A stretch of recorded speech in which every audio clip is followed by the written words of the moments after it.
거대한 철문을 지나 펼쳐지는 광활한 정원. 그 끝에 우뚝 선 3층 석조 저택이 마치 성처럼 위압적으로 서 있습니다.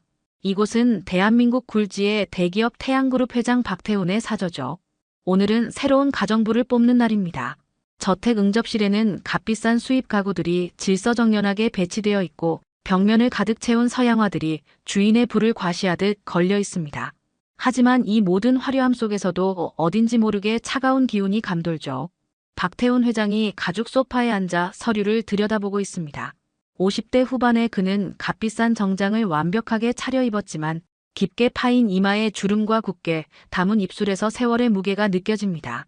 특히 그의 눈빛에는 무언가를 잃어버린 사람만이 가질 수 있는 공허함이 서려 있죠. 회장님, 가정부 지원자들이 도착했습니다. 비서 김 과장이 조심스럽게 말을 건넵니다. 그래, 들여보내. 면접이 시작되자 박태훈 회장의 까다로운 성격이 드러나기 시작합니다. 경력이 이게 전부야. 이런 큰 집에서 일해본 적이 있나? 추천서가 너무 형식적이네. 진짜 성실하다는 증거가 있어. 하나하나 트집을 잡으며 지원자들을 탈락시켜 나갑니다. 10번째 지원자까지 모두 돌려보낸 후 마지막 한 명이 남았습니다.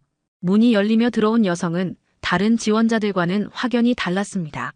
화려한 정장 대신 소박한 베이지색 블라우스와 검은색 치마를 입었고 브랜드 가방 대신 낡은 가죽 핸드백을 들고 있었죠. 하지만 그녀의 눈빛만큼은 맑고 깊었습니다. 이름이 뭡니까? 박태훈 회장이 차갑게 물었습니다. 이소영입니다. 박태훈 회장은 이소영의 이력서를 천천히 훑어보며 미간을 찌푸렸습니다.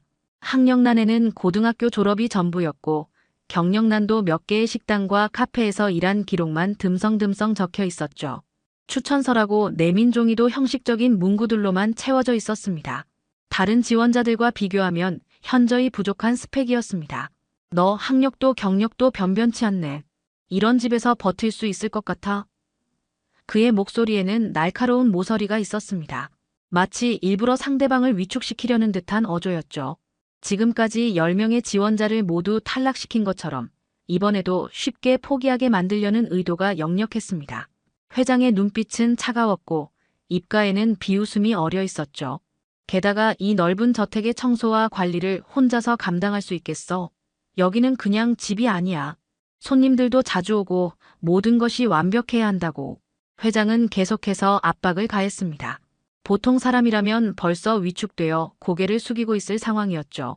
하지만 이소영은 전혀 다른 반응을 보였습니다. 오히려 고개를 들어 회장의 눈을 똑바로 바라보며 담담하게 대답했죠. 그녀의 눈빛에는 굴복하지 않는 의지가 서려 있었습니다.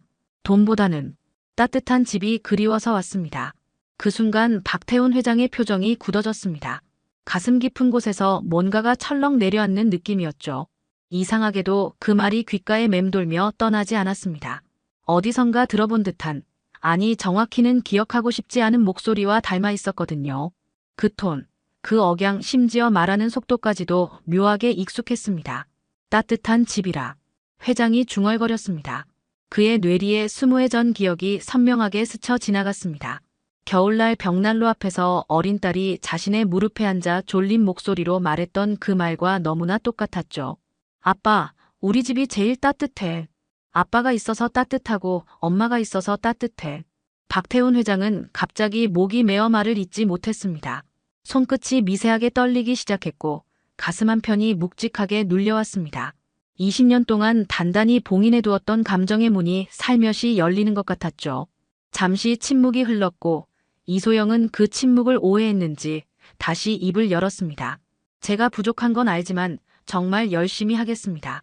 큰 집에서 일해본 경험은 없어도 손님을 정성껏 모시는 마음만큼은 누구보다 진실합니다. 가족처럼 돌봐드리고 싶어요. 가족처럼이라는 말에 회장의 심장이 다시 한번 격하게 요동쳤습니다. 그는 애써 감정을 추스르며 차가운 표정을 지으려 노력했지만 목소리는 이미 미세하게 떨리고 있었습니다. 일단 나가서 기다려. 결과는 나중에 알려주겠어. 이소영이 정중히 인사하고 나간 후 박태훈 회장은 한동안 빈 의자를 바라보며 멍하니 앉아 있었습니다. 그리고 비서를 불렀습니다. 김 과장, 저 여자의 과거를 자세히 조사해라. 뭔가 수상해. 이틀이 지난 오후 김 과장이 두꺼운 파일을 들고 회장실로 들어왔습니다. 박태훈 회장은 창밖을 바라보며 서 있다가 천천히 돌아섰습니다. 지난 이틀 동안 그는 제대로 잠을 이루지 못했죠. 이소영의 그 말이 계속 머릿속을 맴돌았거든요. 조사 결과가 나왔습니까? 네, 회장님. 여기 보고서입니다. 김 과장이 조심스럽게 파일을 건넸습니다. 상당히 흥미로운 내용들이 있습니다. 박태훈 회장은 파일을 받아 첫 장을 넘겼습니다. 그리고 눈빛이 점점 어두워지기 시작했죠. 이소영, 28세, 출생지 서울특별시 강남구, 어린 시절 보육원에서 성장, 모친 사망 후 고아원 생활. 회장의 손이 미세하게 떨렸습니다. 다음 장을 넘기자 더욱 충격적인 내용이 나타났습니다. 모친 김은주, 사망 당시 28세, 사인 교통사고, 부친 행방불명, 신원 미상. 박태훈 회장은 의자에 주저앉았습니다. 김은주. 그 이름이 가슴 깊은 곳에서 잠들어 있던 기억을 깨웠습니다. 28년 전, 그가 25살이었을 때 만났던 여인의 이름이었죠. 집안의 반대로 헤어져야 했던, 그리고 평생 잊을 수 없었던 첫사랑의 이름이었습니다. 김 과장, 이 여자, 김은주에 대해 더 자세한 정보는 없나? 그게, 당시 기록이 많이 남아있지 않습니다. 다만 교통사고로 사망했다는 것과 그때 5살 된 딸이 있었다는 기록만 확인됩니다. 회장의 머릿속이 복잡하게 돌아갔습니다. 시간을 계산해보니 모든 것이 맞아떨어졌습니다. 김은주와 헤어진 후 몇 달 뒤, 그녀가 임신 사실을 알렸지만 집안의 압력으로 만날 수조차 없었던 그때, 그 후 그녀의 소식을 완전히 잃어버렸죠. 회장님, 어떻게 하시겠습니까? 그냥 불합격 통보를 할까요? 박태훈 회장은 한참 동안 침묵했습니다. 마음 한편으로는 이 모든 것이 우연의 일치이기를 바랐지만 다른 한편으로는 확실히 알고 싶었습니다. 만약 정말 자신의 딸이라면, 아니다. 다시 불러서 면접을 이어가겠다. 네. 하지만 이미 일주일이 지났는데. 상관없어. 추가 면접이 필요하다고 연락해라. 그리고 회장은 잠시 망설이다가 말을 이었습니다. 혹시 그 여자가 어린 시절 어떤 노래를 자주 불렀는지, 특별히 기억하는 멜로디가 있는지 알아볼 수 있겠나? 김 과장은 의아한 표정을 지었지만 고개를 끄덕였습니다. 알겠습니다. 최대한 자연스럽게 알아보겠습니다.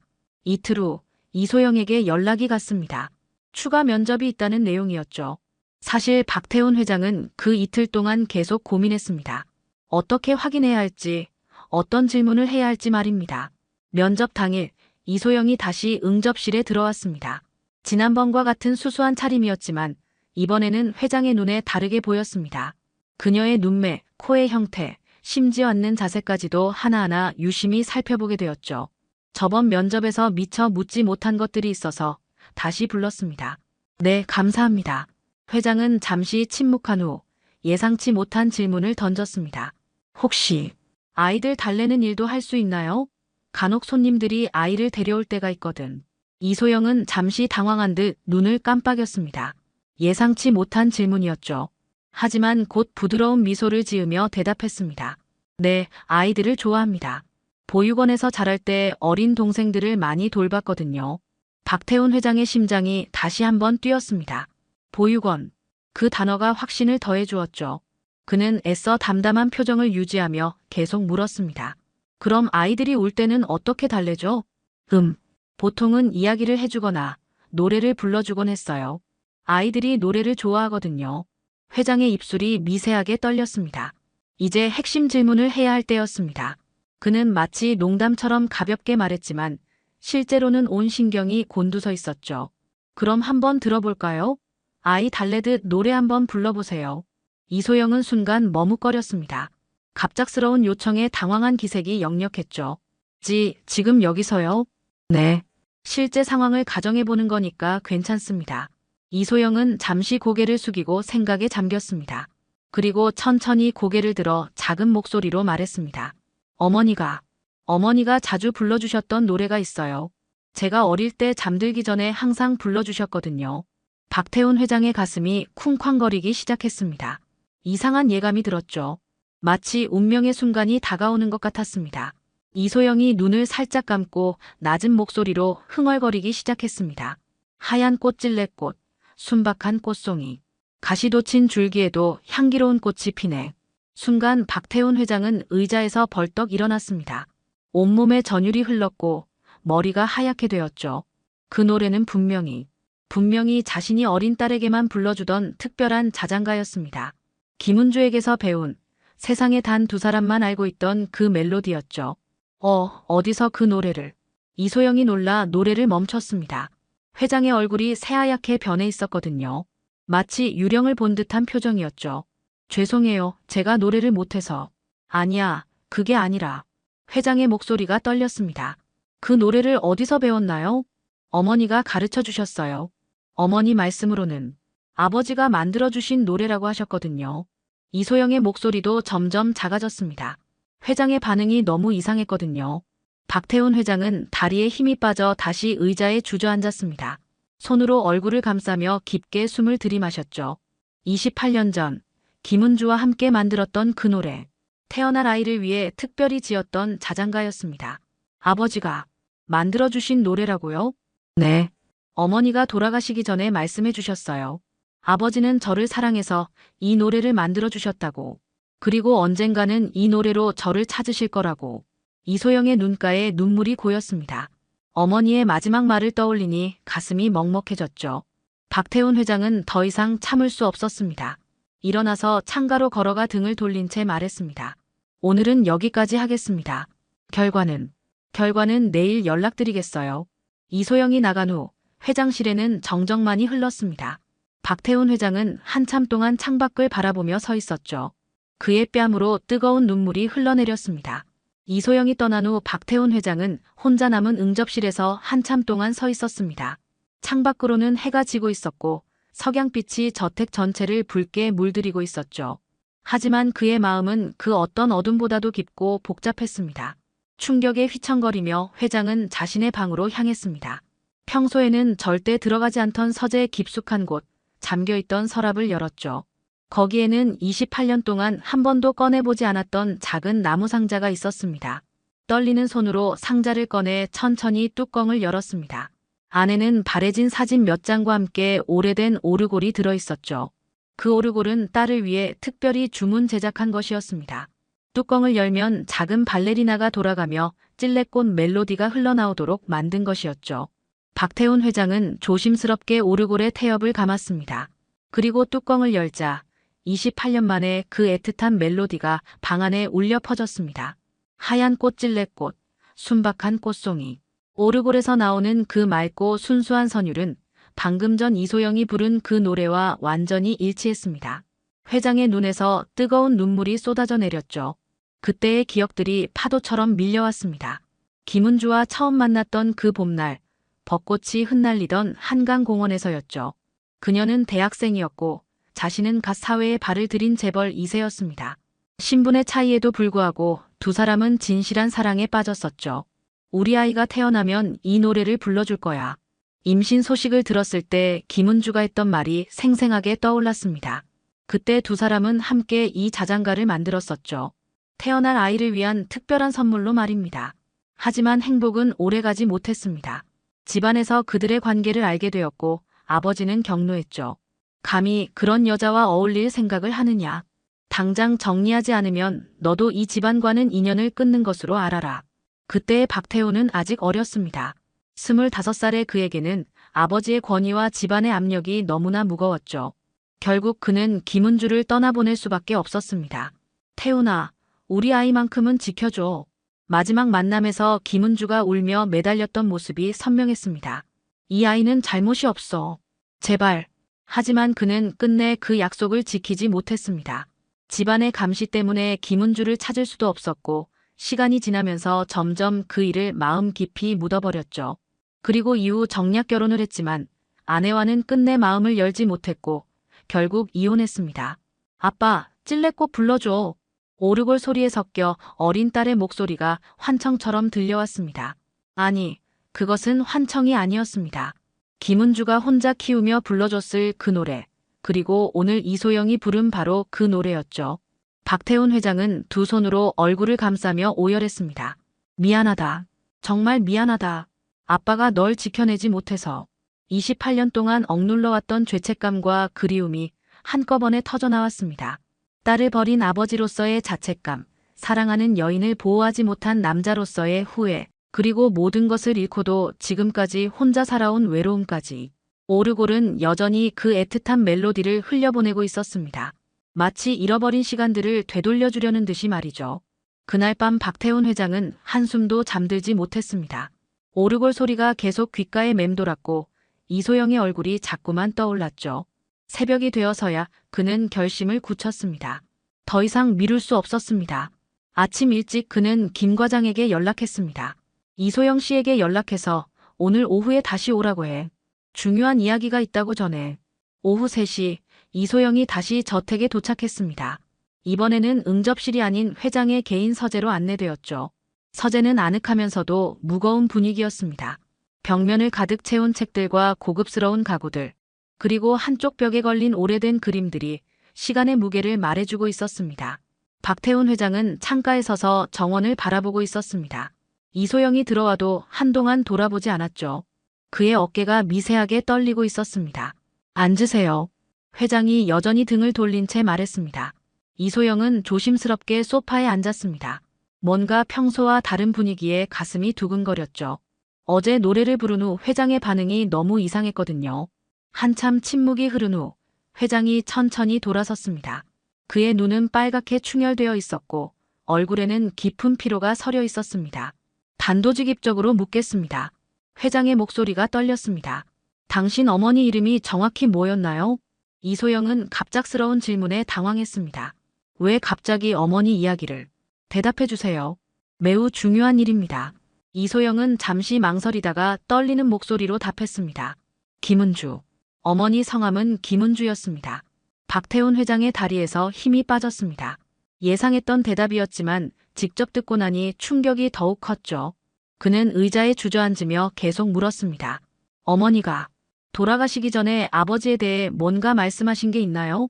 네. 이소영의 목소리가 더욱 작아졌습니다. 어머니는 돌아가시기 전까지 늘 말씀하셨어요. 아빠는 언젠가 널 찾을 거다. 그때까지 잘 기다려라라고. 그 순간 박태훈 회장의 손에서 무언가가 떨어졌습니다. 그것은 서재 서랍에서 꺼낸 오래된 사진이었죠. 사진이 바닥에 떨어지자 이소영이 자연스럽게 주워서 보게 되었습니다. 사진 속에는 젊은 남성과 여성이 행복하게 웃고 있었습니다. 남성은 지금보다 훨씬 젊었지만 분명히 박태훈 회장이었고 여성은 어머니. 이소영의 입에서 작은 탄성이 나왔습니다. 사진 속 여인은 분명히 자신의 어머니 김은주였습니다. 어머니가 늘 간직하고 있던 사진과 똑같은 모습이었죠. 이게 어떻게? 이소영의 손이 떨렸습니다. 박태훈 회장은 고개를 숙인 채 말했습니다. 그 여자는 당신 어머니는 제가 사랑했던 사람이었습니다. 그리고 당신은 그의 목소리가 완전히 갈라졌습니다. 당신은 제가 28년 동안 찾아 헤맸던 제 딸입니다. 서재에 정적이 흘렀습니다. 이소영은 사진을 든 손이 심하게 떨리며 회장을 바라보았습니다. 믿을 수 없다는 표정이었죠. 이소영은 사진을 든 손이 멈추지 않고 떨렸습니다. 머릿속이 하얗게 되어 아무 생각도 나지 않았죠. 박태훈 회장의 말이 현실로 받아들여지지 않았습니다. 그럴 리가 없어요. 이소영이 고개를 저으며 중얼거렸습니다. 어머니는 아버지가 저희를 버렸다고, 저희를 원하지 않는다고 하셨는걸요. 박태훈 회장의 가슴이 찢어지는 것 같았습니다. 아니다. 내가 너희를 버린 게 아니야. 나는 정말 몰랐어. 은주가 어디 있는지, 너를 어떻게 찾아야 하는지. 거짓말이에요. 이소영이 갑자기 일어서며 소리쳤습니다. 정말 찾고 싶었다면 찾을 수 있었을 거예요.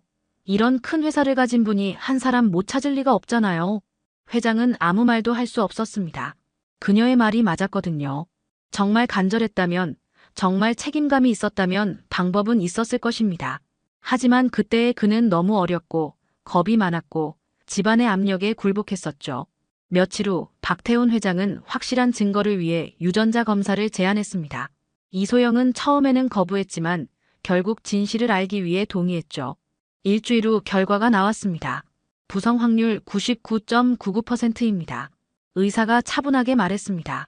의학적으로 부녀 관계가 확실합니다. 검사 결과를 받은 날, 두 사람은 다시 서재에서 마주 앉았습니다. 이번에는 과학적으로 증명된 진실 앞에서였죠. 하지만 이소영의 마음은 더욱 복잡해져만 갔습니다. 이제 믿으시겠어요? 박태훈 회장이 조심스럽게 물었습니다. 믿는다고 해서 뭐가 달라지나요? 이소영의 목소리는 차갑게 식어 있었습니다. 28년 동안 저는 고아였어요. 아버지가 있다는 걸 알면서도 혼자 살아왔습니다. 소영아, 소영이라고 부르지 마세요. 이소영이 단호하게 말했습니다. 그런 권리는 진작에 포기하신 거 아닌가요? 박태훈 회장의 얼굴이 창백해졌습니다. 하지만 그는 포기할 수 없었습니다. 28년 동안 가슴에 묻어둔 죄책감을 이제라도 해결하고 싶었거든요. 내 말을 들어줘. 제발. 당시 상황을 설명할 기회만 달라. 이소영은 차가운 눈빛으로 회장을 바라봤습니다. 좋아요. 들어보죠. 어떤 핑계로 28년을 정당화하실지. 박태훈 회장은 깊게 숨을 들이마시고 이야기를 시작했습니다. 집안의 반대, 아버지의 압력 그리고 자신의 어린 나이와 무력함에 대해 솔직하게 털어놓았죠. 김은주를 보호하지 못한 것, 딸을 찾지 못한 것에 대한 후회와 자책도 함께 말했습니다. 변명처럼 들릴 줄 알아. 하지만 하루도 너희를 잊은 적이 없었다. 은주가 어떻게 지내는지, 내가 잘 자라고 있는지 매일 밤 그 생각에 잠들지 못했어. 그럼 왜? 이소영의 목소리가 떨렸습니다. 왜 찾지 않으셨어요? 정말 사랑했다면, 정말 그리웠다면. 두려웠어. 박태훈 회장이 고백했습니다. 너희가 나를 용서하지 않을까봐, 너희 삶에 다시 나타나서 상처를 줄까봐. 그리고 그의 목소리가 더욱 작아졌습니다. 은주가 다른 사람과 행복하게 살고 있을까봐. 이소영은 눈물을 참으며 말했습니다. 어머니는 돌아가실 때까지 다른 사람과 만나지 않으셨어요. 계속 아버지만 기다리셨거든요. 가난해도 힘들어도 절대 재혼하지 않으셨어요. 그 말에 박태훈 회장은 무릎을 꿇고 흐느끼기 시작했습니다. 미안하다. 정말 미안하다. 아빠가 널 지켜내지 못한 죄인이야. 은주를 보호하지 못한 죄인이고. 지금 와서 미안하다고 하면 뭐가 달라져요? 이소영도 결국 눈물을 터뜨렸습니다. 어머니가 혼자 저를 키우면서 얼마나 힘드셨는지 아세요? 병원비도 없어서 치료도 제대로 못 받으시고 두 사람은 서로 다른 이유로 울고 있었습니다. 하나는 용서받지 못할 과거에 대한 후회로, 다른 하나는 버려졌다는 상처와 분노로 말이죠. 며칠이 지났지만 이소영의 마음은 여전히 복잡했습니다. 박태훈 회장은 매일 연락을 시도했지만 그녀는 받지 않았죠. 혈연 관계가 확인된 것과 마음으로 받아들이는 것은 완전히 다른 문제였습니다. 이소영은 결국 짐을 정리하기로 마음먹었습니다. 이 저택에서, 이 도시에서 떠나는 것이 모든 사람을 위해 최선이라고 생각했거든요. 28년 동안 혼자 살아왔는데 앞으로도 그럴 수 있을 것이라 여겼습니다. 마지막으로 저택을 한 번 더 보려고 찾아간 날, 정원에서 가방을 메고 서 있는 그녀를 박태훈 회장이 발견했습니다. 그는 서재 창문을 통해 그녀의 모습을 보고 있었죠. 떠날 결심을 한 딸의 뒷모습이 너무나 쓸쓸해 보였습니다. 회장은 급히 정원으로 내려갔습니다. 이소영은 저택의 정문을 향해 천천히 걸어가고 있었죠. 각 걸음마다 결별의 의미가 담겨 있었습니다. 소영아, 회장이 조심스럽게 불렀습니다. 이소영은 걸음을 멈췄지만 돌아보지는 않았습니다. 이름 부르지 말라고 했잖아요. 마지막으로 한 가지만 들어줘. 더 이상 할 말은 없을 것 같은데요. 박태훈 회장은 한참 고민하다가 떨리는 목소리로 노래를 부르기 시작했습니다. 28년 만에 처음으로 그가 사랑했던 딸을 위해 만들었던 그 자장가를 말이죠. 하얀 꽃찔레꽃, 순박한 꽃송이, 가시돋친 줄기에도 향기로운 꽃이 피네. 이소영의 발걸음이 완전히 멈췄습니다. 어깨가 미세하게 떨리기 시작했죠. 그 목소리는 어머니가 들려주던 아버지의 목소리와 정확히 일치했습니다. 꽃잎이 지더라도 뿌리는 살아있어. 언젠가는 다시 피어날 우리들의 사랑이. 회장은 계속해서 노래했습니다. 목소리가 갈라져도 눈물로 가사가 막혀도 멈추지 않았죠. 이 노래만이 자신이 진짜 아버지라는 것을 증명할 수 있는 유일한 방법이라고 생각했거든요. 이소영의 눈에서 눈물이 차올랐습니다. 입술이 떨리며 가슴 깊은 곳에서 무언가가 무너져 내리는 느낌이었죠. 어머니의 마지막 말들이 떠올랐습니다. 소영아, 내 아버지는 분명히 이 노래로 널 찾아낼 거야. 이 노래는 너만을 위해 만들어진 특별한 노래거든. 아버지가 진심으로 너를 사랑한다는 증거란다. 아빠는 너를 버린 게 아니야. 다만 시간이 필요했을 뿐이야.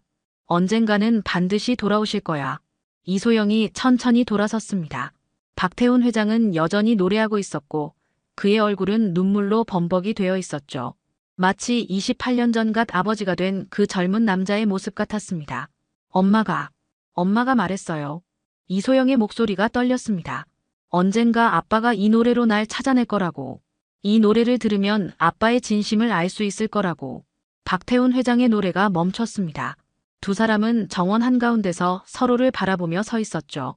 주변에는 하얀 찔레꽃들이 바람에 흔들리며 향기를 뿌리고 있었습니다. 미안하다. 정말 미안하다, 소영아.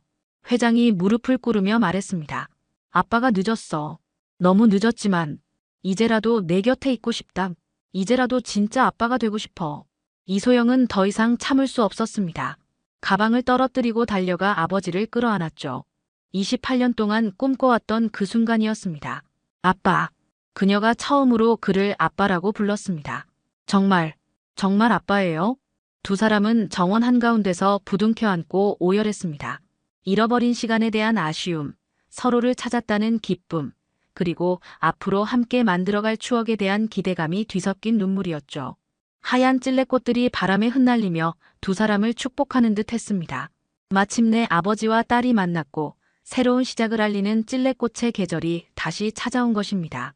명진그룹 본관 사무실, 거대한 창문 너머로 서울의 스카이라인이 한눈에 들어옵니다. 70대 후반의 강태준 회장은 고급 가죽 의자에 앉아 손자처럼 아끼는 비서가 건넨 서류 한 장을 들여다보고 있었습니다. 서류에는 아들 강도윤의 약혼 소식과 함께 상대 여성의 간단한 프로필이 적혀 있었죠. 간호사라. 태준은 서류를 책상 위에 내려놓으며 잠시 생각에 잠겼습니다. 그는 평생 재계에서 수많은 사람을 만나고 거래하고 평가하며 살아왔습니다. 하지만 정작 그가 믿는 건 숫자와 계약서뿐이었죠. 사람의 진심이란 건 늘 의심스러웠습니다. 특히 자신의 재산을 노리는 이들 앞에선 더더욱 그랬습니다. 회장님, 약혼식 일정은 다음 달 15일로 확정됐습니다. 비서의 말에 태준은 고개를 끄덕이며 입가에 묘한 미소를 지었습니다. 그의 머릿속엔 이미 한 가지 계획이 떠오르고 있었죠. 사람의 진짜 인성은 약자를 대할 때 드러나는 법이지. 태준은 천천히 자리에서 일어나 창밖을 바라보았습니다. 그는 지금껏 수많은 사람의 겉모습을 봐왔지만 정작 그 속은 알지 못했습니다. 돈 앞에서 사람들은 너무나 쉽게 변했으니까요. 하지만 이번엔 달랐습니다. 아들의 평생을 함께할 사람이라면 그 사람의 진짜 모습을 확인해야 했습니다. 병원에 입원 준비를 해. 일반 병동으로. 비서는 깜짝 놀라 되물었습니다. 회장님, VIP실이 아니고요. 그래. 일반 병동. 가장 평범한 환자처럼 보이게 해줘. 옷도 낡은 걸로 준비하고. 태준의 목소리엔 결연함이 배어 있었습니다. 그는 이번 기회에 직접 확인하기로 마음먹었죠. 아들의 약혼녀가 과연 어떤 사람인지, 돈과 권력이 없는 평범한 노인을 어떻게 대하는지 말입니다. 며칠 후 태준은 계획대로 서울 중심가의 한 대학병원 일반 병동에 입원했습니다. 머리는 일부러 헝클어뜨렸고 낡은 환자복을 입었습니다. 거동도 불편한 척 지팡이에 의지하며 천천히 걸었죠. 병실 침대에 누워 천장을 바라보던 태준은 묘한 긴장감을 느꼈습니다. 평생 대접받으며 살아온 그에게 이런 상황은 낯설었지만 동시에 진실을 마주할 수 있다는 기대감도 있었습니다. 복도 저편에서 간호사들의 발소리가 들려왔습니다. 태준은 눈을 감고 숨을 고르며 기다렸습니다. 곧 누군가 이 병실 문을 열고 들어올 것입니다. 그리고 그 사람이 바로 아들의 약혼녀 윤서진일 것입니다. 병실 문이 열리며 하얀 간호사복을 입은 젊은 여성이 들어왔습니다. 윤서진, 28살의 그녀는 피곤한 얼굴로 차트를 들여다보며 병실 안을 둘러봤죠. 태준은 침대에 누운 채 그녀를 조용히 관찰했습니다. 깔끔하게 묶은 머리, 단정한 외모, 겉으로 보기엔 평범한 간호사였습니다.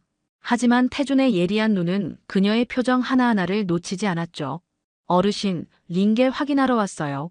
서진의 목소리는 건조했습니다. 감정이 실리지 않은, 그저 업무를 처리하는 듯한 말투였죠. 마치 기계처럼 정해진 일과를 수행하는 사람 같았습니다. 태준은 일부러 더듬거리며 대답했습니다. 아, 네, 고맙습니다. 서진은 링겔 주머니를 확인하더니 짜증 섞인 한숨을 내쉬었습니다. 태준이 손을 움직이자 링겔줄이 살짝 꼬였는데 그녀는 퉁명스럽게 말했습니다. 어르신, 링겔 좀 가만히 계세요. 자꾸 움직이시면 다시 꽂아야 한다고요. 태주는 속으로 놀랐지만 겉으로는 조용히 고개를 끄덕였습니다. 그는 평생 이런 말투를 들어본 적이 없었죠. 회장실에서 만나는 사람들은 모두 공손했고 심지어 병원에서도 VIP 대우를 받아왔으니까요. 하지만 지금 눈앞에 이 간호사는 달랐습니다. 권력도 돈도 없는 평범한 노인을 대하는 그녀의 태도는 냉담했습니다. 잠시 후 태주는 일부러 침대 옆 테이블에 놓인 물컵을 건드렸습니다. 컵이 바닥에 떨어지며 물이 사방으로 튀었죠. 서진은 황급히 걸레를 가지러 갔다가 돌아와 바닥을 닦기 시작했습니다. 그녀의 표정은 점점 굳어졌고 입술을 꽉 다문 채 바닥을 문지르는 손에는 힘이 잔뜩 들어가 있었습니다. 진짜. 서진은 중얼거리듯 말하며 바닥을 닦았습니다. 그러더니 고개를 들어 태준을 똑바로 바라보며 말했죠. 그녀의 눈빛엔 짜증과 경멸이 뒤섞여 있었습니다. 이래서 공부 안 하면 평생 남한테 민폐만 끼치는 거예요. 혼자 물도 제대로 못 드시면 보호자라도 불러야죠. 이러니까 요양병원을 가셔야 하는 거 아니에요? 순간 태준의 가슴이 철렁 내려앉았습니다. 그는 평생 누구에게도 이런 모욕을 당해본 적이 없었습니다. 분노가 치밀어 올랐지만 그는 꾹 참았습니다. 지금 화를 내면 계획이 물거품이 되니까요. 대신 그는 떨리는 목소리로 작게 사과했습니다. 마치 정말로 미안해하는 노인처럼 말이죠. 죄송합니다. 제가 손이 떨려서. 서진은 대꾸도 없이 걸레를 들고 병실을 나갔습니다. 문이 닫히는 소리와 함께 복도로 사라지는 그녀의 발소리가 들렸죠. 태주는 천장을 바라보며 깊은 한숨을 내쉬었습니다. 가슴속에선 여러 감정이 뒤섞였습니다. 분노, 실망, 그리고 묘한 슬픔까지. 저 아이가 정말 도윤이의 약혼녀란 말인가. 태주는 눈을 감았습니다. 그의 머릿속엔 아들 도윤의 얼굴이 떠올랐습니다. 순진하고 착한 아들. 사람을 너무 쉽게 믿는 그 아이가 저런 여자와 평생을 함께하게 된다면 어떻게 될까요? 태주는 이를 악물었습니다. 아직 확신할 순 없었습니다.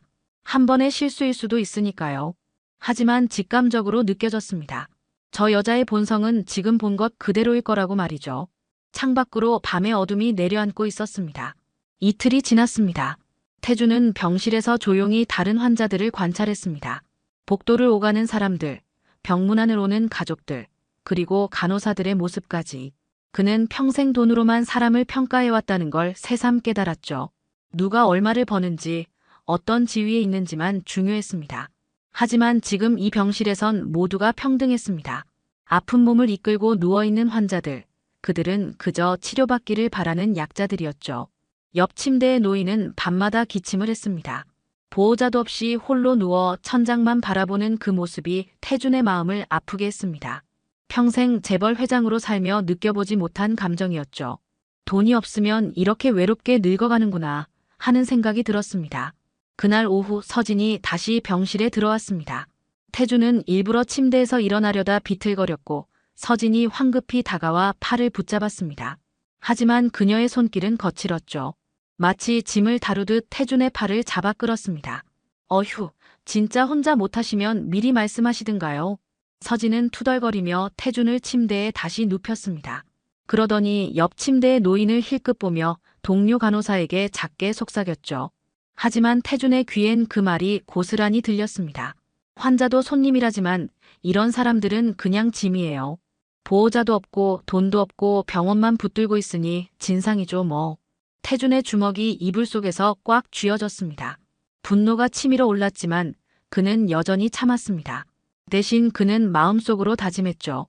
이 여자의 진짜 모습을 끝까지 확인하겠다고 말입니다. 아들 도윤이 평생을 후회하며 살게 할 순 없었으니까요. 저녁 무렵 태준은 병원장에게 은밀히 연락을 취했습니다.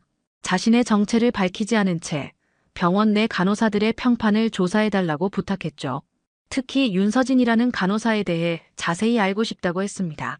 병원장은 즉시 움직였고 다음 날 아침 태준에게 조용히 보고서를 전달했습니다.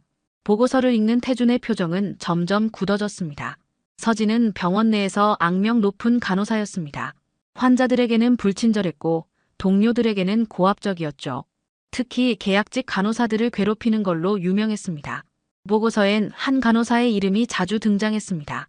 혜진, 서진에게 늘 괴롭힘을 당하면서도 묵묵히 일하는 계약직 간호사였죠. 태주는 보고서를 덮으며 깊은 한숨을 내쉬었습니다. 그의 예감은 틀리지 않았습니다. 서진은 겉으론 단정하고 똑똑해 보이지만 속은 썩어 있었죠. 약자를 깔보고 힘없는 사람을 무시하는 인간이었습니다. 태주는 창밖을 바라보며 생각했습니다. 도윤은 대체 어떻게 저런 여자에게 속았을까요? 아마도 겉모습만 보고 판단했겠죠. 마치 자신이 평생 그래왔던 것처럼 말입니다. 그날 밤 태주는 잠을 이루지 못했습니다. 천장을 바라보며 지난 세월을 떠올렸죠. 자신도 서진처럼 사람을 겉모습으로만 판단하며 살아왔구나 하는 생각이 들었습니다. 돈 없는 사람, 힘없는 사람을 무시하진 않았지만 그렇다고 진심으로 대한 적도 없었습니다. 그저 거래의 대상일 뿐이었죠. 태주는 씁쓸한 미소를 지었습니다. 그날 밤 11시쯤 병실 안은 고요했습니다. 태주는 잠들지 못하고 누워 있었죠. 창밖으론 도시의 불빛이 희미하게 보였고 복도엔 간간히 간호사들의 발소리만 들렸습니다. 그때였습니다. 옆 침대의 노인이 갑자기 거친 숨소리를 내기 시작했죠. 태주는 깜짝 놀라 고개를 돌렸습니다. 으으가. 노인은 가슴을 움켜쥐며 신음했습니다. 얼굴은 창백했고 이마엔 식은땀이 흘러내렸죠. 태주는 황급히 침대 옆 호출 버튼을 눌렀습니다. 삑삑 소리가 복도에 울려 퍼졌지만 아무도 오지 않았습니다. 태주는 다시 한번 그리고 또 한 번 버튼을 눌렀죠. 잠시 후 병실 문이 열리며 서진이 들어왔습니다. 뒤따라 다른 간호사 2명도 함께 들어왔죠. 서진은 노인의 상태를 확인하더니 인상을 찌푸렸습니다. 또 이러시네. 밤마다 이러시면 어떡해요. 서진의 말투엔 걱정보단 짜증이 묻어났습니다. 다른 간호사들도 눈치만 볼 뿐 선뜻 나서지 않았죠. 노인의 호흡은 점점 더 가빠졌고 손은 허공을 더듬었습니다. 태주는 가슴이 철렁했습니다. 이건 위급한 상황이었죠.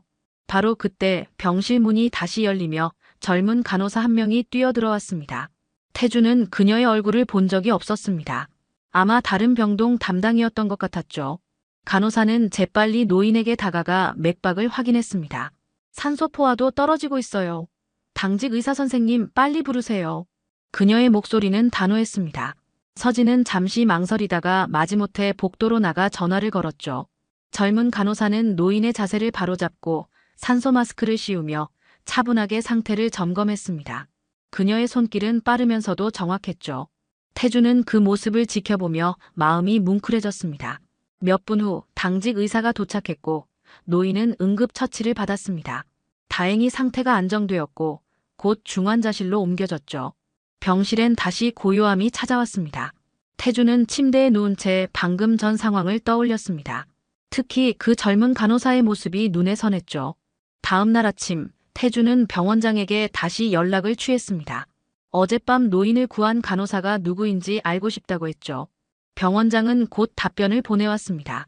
그녀의 이름은 혜진, 계약직 간호사로 6개월째 이 병원에서 일하고 있다고 했습니다. 그리고 흥미로운 사실 하나가 더 있었죠. 혜진은 서진에게 늘 괴롭힘을 당하는 직원이었습니다. 태주는 보고서를 읽으며 고개를 끄덕였습니다. 서진이 아니라 저런 사람이 진짜 의료인이구나 하는 생각이 들었죠. 돈도 지위도 없지만 환자를 진심으로 돌보는 사람. 반면 서진은 정규직이라는 안정된 자리에 앉아 약자를 무시하고 괴롭히는 사람이었습니다. 태주는 창밖을 바라보며 깊은 생각에 잠겼습니다. 자신이 평생 추구해온 가치가 무엇이었을까요? 돈, 권력, 명예 하지만 정작 중요한 건 사람의 진심이었습니다. 혜진처럼 누군가를 진심으로 돕는 마음, 그게 진짜 가치 있는 거였죠. 태주는 결심했습니다. 이제 마지막 확인만 남았습니다. 서진에게 자신의 정체를 밝히고 모든 걸 끝낼 시간이었죠. 퇴원 전날 오후 태주는 조용히 계획을 실행에 옮기기로 했습니다. 병실 안엔 오직 그 혼자뿐이었죠. 복도에서 간호사들의 발소리가 들렸고 어디선가 의료기기의 삐삐 소리가 울렸습니다. 태주는 천천히 침대에서 일어나 화장실 쪽으로 걸어갔습니다. 일부러 비틀거리는 걸음으로 말이죠. 그리고 화장실 문 앞에서 태주는 의도적으로 몸의 균형을 잃었습니다. 쿵 하는 소리와 함께 바닥에 쓰러졌죠. 어깨와 팔이 바닥에 부딪히며 날카로운 통증이 전해졌습니다. 연기가 아니라 진짜로 다친 것 같았죠. 태주는 신음을 흘리며 바닥에 누워 있었습니다. 도와주세요. 그의 목소리는 작았지만 복도를 지나던 누군가가 들었는지 급히 발소리가 가까워졌습니다. 병실 문이 열리며 서진이 들어왔죠. 그녀는 바닥에 쓰러진 태준을 보더니 한숨을 크게 내쉬었습니다. 또요? 어르신, 혼자 움직이지 말라고 했잖아요. 서진의 말투엔 걱정이 전혀 없었습니다. 오히려 귀찮다는 듯한 표정으로 태준을 내려다봤죠. 그녀는 마지못해 태준의 팔을 잡고 일으키려 했습니다. 하지만 힘을 주지 않아 태준은 제대로 일어날 수가 없었죠. 아이고, 무거워 죽겠네.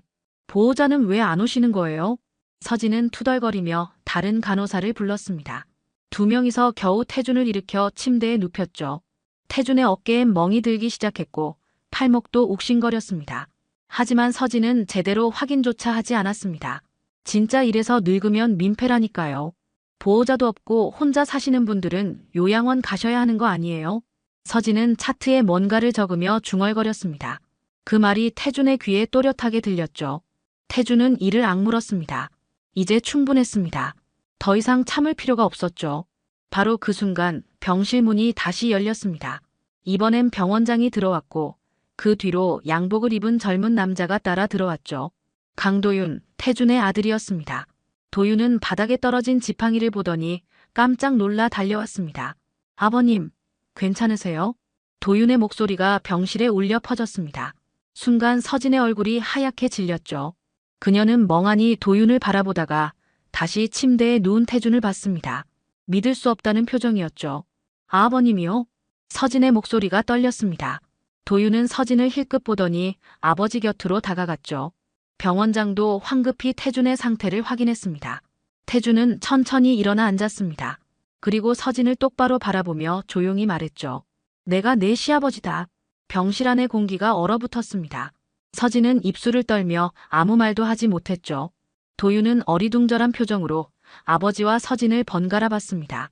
병원장은 조용히 물러나 문 밖에서 기다렸고요. 태준은 침대에서 내려와 지팡이를 짚고 섰습니다.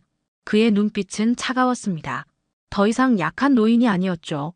70평생 재계를 호령한 회장의 위엄이 그대로 드러났습니다. 며칠간 내가 환자들을 어떻게 대하는지 다 봤다. 특히 나 같은 돈 없고 힘없는 노인들을 어떻게 무시하는지 말이야. 서진은 고개를 떨구며 눈물을 흘리기 시작했습니다. 하지만 태준의 표정은 변하지 않았죠.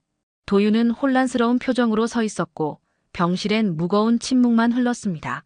병실 밖 복도는 고요했습니다. 태준은 서진을 마주보며 천천히 입을 열었죠. 그의 목소리는 낮았지만 무게감이 있었습니다.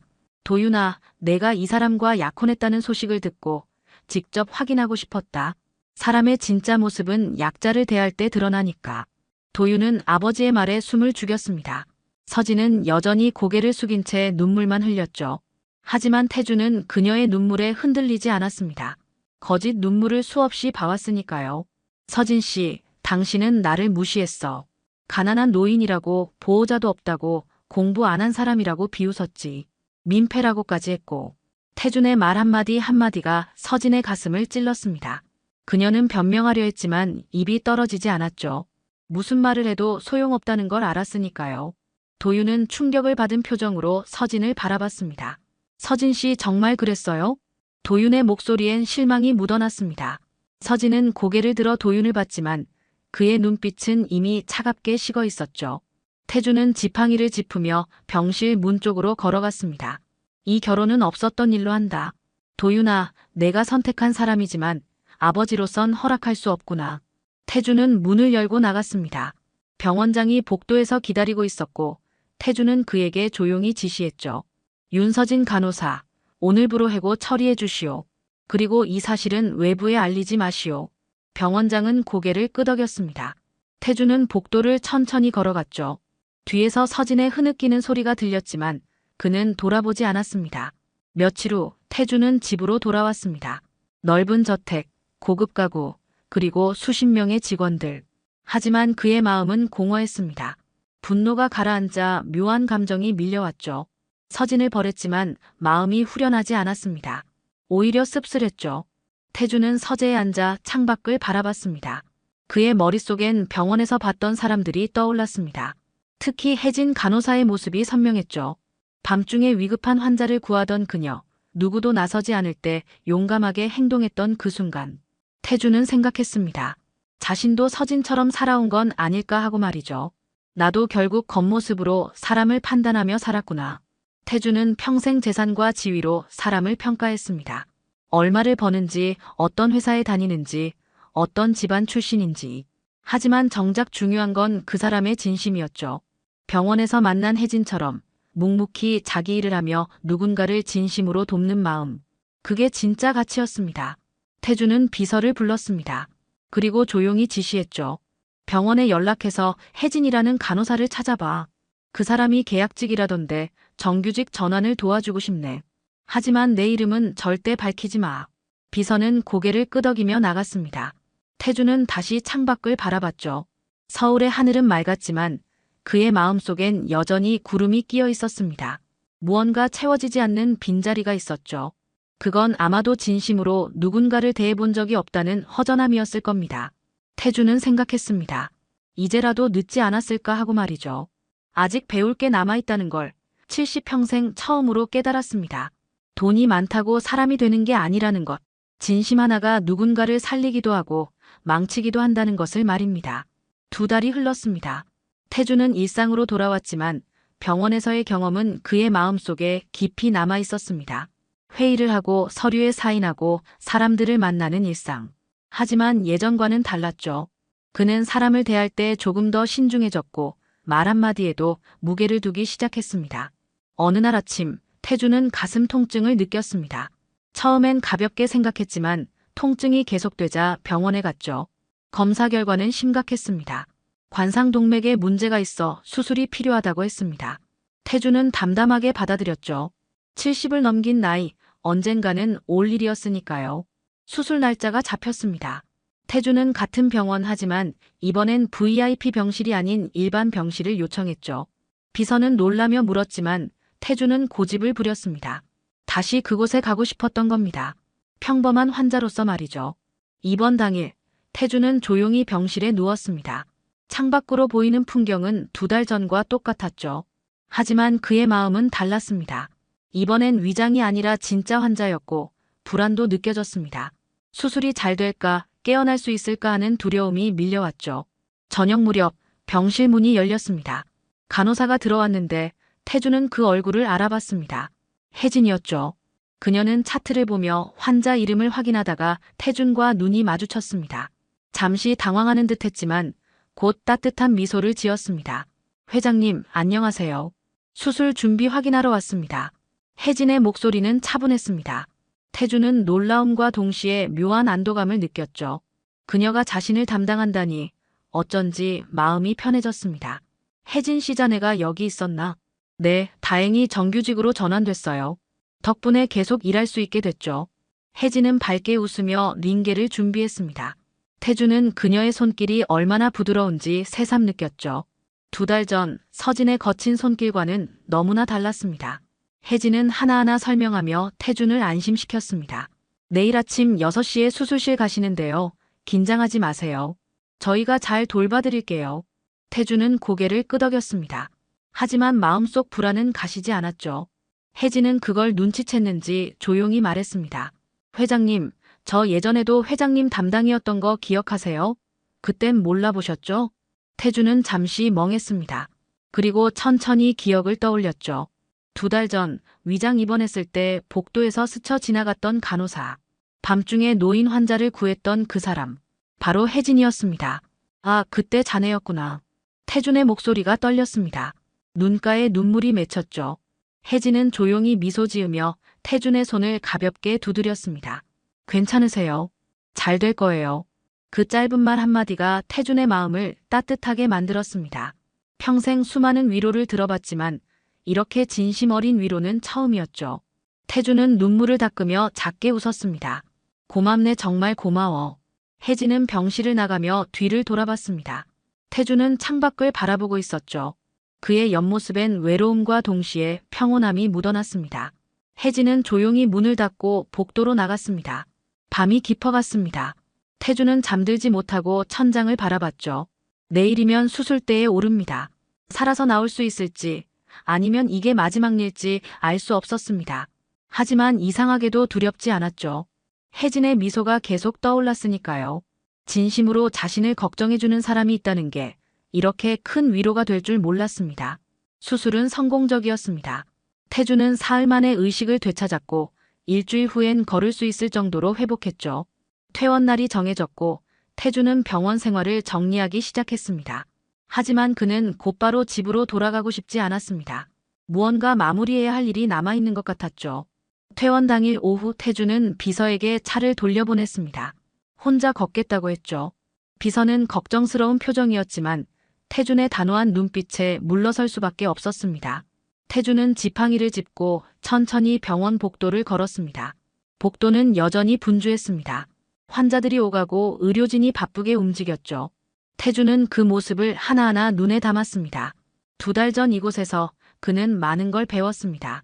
돈이 많다고 사람이 되는 게 아니라는 것, 진심 하나가 누군가를 살리기도 하고 망치기도 한다는 것을 말이죠. 태준은 병원 구내식당 앞을 지나다 멈춰 섰습니다. 식당 유리문 너머로 혜진이 보였죠. 그녀는 동료 간호사들과 함께 식사를 마치고 나오는 중이었습니다. 태준은 잠시 망설이다가 그녀를 불렀습니다. 혜진 씨. 혜진은 고개를 돌렸고 태준을 보자 환하게 웃었습니다. 동료들에게 먼저 가라고 손짓한 뒤 그녀는 태준에게 다가왔죠. 회장님, 벌써 퇴원하세요? 건강 좀 어떠세요? 덕분에 잘 회복했네. 자네가 잘 돌봐줘서 말이야. 태준은 잠시 말을 멈췄습니다. 하고 싶은 말이 많았지만 어디서부터 시작해야 할지 몰랐죠. 혜진은 조용히 기다렸습니다. 태준은 천천히 입을 열었습니다. 그날 자네가 나한테 미소 지어준 게 기억나네. 그 미소 덕분에 내가 아직 사람이라는 걸 깨달았어. 혜진은 잠시 놀란 표정을 지었습니다. 그러다 부드럽게 웃으며 말했죠.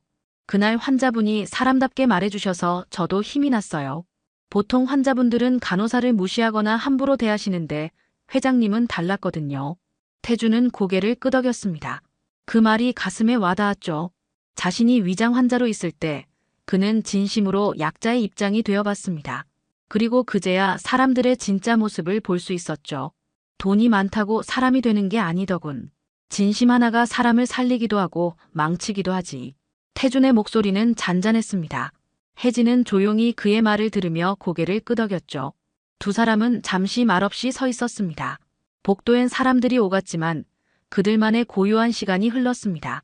자네 같은 사람이 더 많아지길 바라네. 진심으로 누군가를 돌보는 사람 말이야. 회장님도 그런 분이세요. 저 오늘 알았어요. 진짜 훌륭한 분은 겉모습이 아니라 마음으로 알 수 있다는 걸요. 혜진의 말에 태준은 미소 지었습니다. 70평생 처음으로 누군가에게 진심 어린 칭찬을 들은 것 같았죠. 그는 고개를 숙여 인사하며 말했습니다. 고맙네. 정말 고마워. 태준은 병원 정문을 향해 천천히 걸어갔습니다. 뒤돌아보니 혜진이 손을 흔들고 있었죠. 태준도 지팡이를 든 손을 살짝 들어 담례했습니다. 그리고 병원 밖으로 나왔습니다. 가을 햇살이 따스했습니다. 태준은 멈춰 서서 하늘을 바라봤죠. 맑고 푸른 하늘, 그 아래 서울의 거리가 펼쳐져 있었습니다. 그는 지팡이를 짚으며 천천히 걷기 시작했습니다. 승용차도 운전기사도 비서도 없이 말이죠. 길을 걷다 태준은 다시 병원 쪽을 돌아봤습니다. 유리문 안쪽에서 젊은 간호사 한 명이 환자에게 물을 건네며 웃고 있었죠. 태준은 잠시 멈춰 서서 그 모습을 바라봤습니다. 그리고 조용히 미소 지었습니다.